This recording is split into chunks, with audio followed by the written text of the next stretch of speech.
Robo news కి స్వాగతం. ఈ రోజు వార్త 21వ తారీఖు చలో హైదరాబాద్ ఇందిరా పార్క్ నందు ధర్నా విజయవంతం చేయండి. ఆసిఫాబాద్ మున్సిపల్ యూనియన్ గౌరవ అధ్యక్షులు పెరిక శ్రీకాంత్ మాట్లాడుతూ ఈ కార్యక్రమంలో యూనియన్ ఉపాధ్యక్షులు సిహెచ్ శంకర్, శ్రీనివాస్, నక్క మల్లేష్ రాజు, దుర్గాప్రసాద్, సహాయ కార్యదర్శులు ఎం పద్మపెంటు, బాయ్ ప్రభాకర్ తదితరులు పాల్గొన్నారు.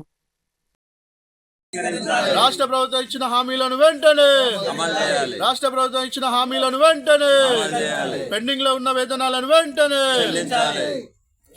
మరి ఈ డిసెంబర్ 21వ తారీఖు చలో హైదరాబాద్ కార్యక్రమం చేపడతా ఉన్నాం. రాష్ట్ర వ్యాప్తంగా మున్సిపల్ కార్మికులంతా కూడా చలో హైదరాబాద్ కార్యక్రమానికి ఇందిరా పార్క్ దగ్గర జరగబోయే ధర్నాకి రాష్ట్ర కమిటీ పిలుపు మేరకు మరి శ్రీకారం చుట్టబోతా ఉన్నారు.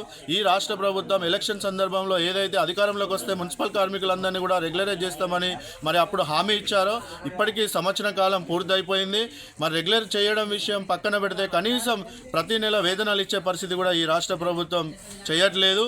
వెంటనే ఈ అసెంబ్లీ సమావేశం జరుగుతుండగానే మరి ఇందిరా పార్క్ దగ్గర 1వ తారీఖు ధర్నా కార్యక్రమం చేయకంటే ముందే ఈ రాష్ట్ర ప్రభుత్వం తక్షణమే ఈ అసెంబ్లీలో మరి ఈ 2 రోజులలో మున్సిపల్ కార్మికులకు సమస్యలకు సంబంధించి ప్రకటన చేయాలి.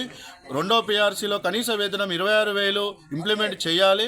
మున్సిపల్ కార్మికులందరినీ కూడా మరి ఇచ్చిన హామీ మేరకు పర్మనెంట్ చేయాలని చెప్పేసి రాష్ట్ర ప్రభుత్వాన్ని డిమాండ్ చేస్తూ ఉన్నాం. లేని పక్షంలో రాష్ట్ర వ్యాప్తంగా ఆందోళన కార్యక్రమాలు చేపడతాం. ఈ అసెంబ్లీ సమావేశంలో సమస్యలు పరిష్కారం కాకోకుంటే రానున్న రోజుల్లో రాష్ట్ర వ్యాప్తంగా ఆందోళన కార్యక్రమాలు చేపడతాం. మళ్ళీ అసెంబ్లీ సమావేశాలు అసెంబ్లీని కూడా ముట్టడించే కార్యక్రమం చేస్తామని చెప్పి ఈ సందర్భంగా ఈ రాష్ట్ర ప్రభుత్వాన్ని డిమాండ్ చేస్తూ ఉన్నాం.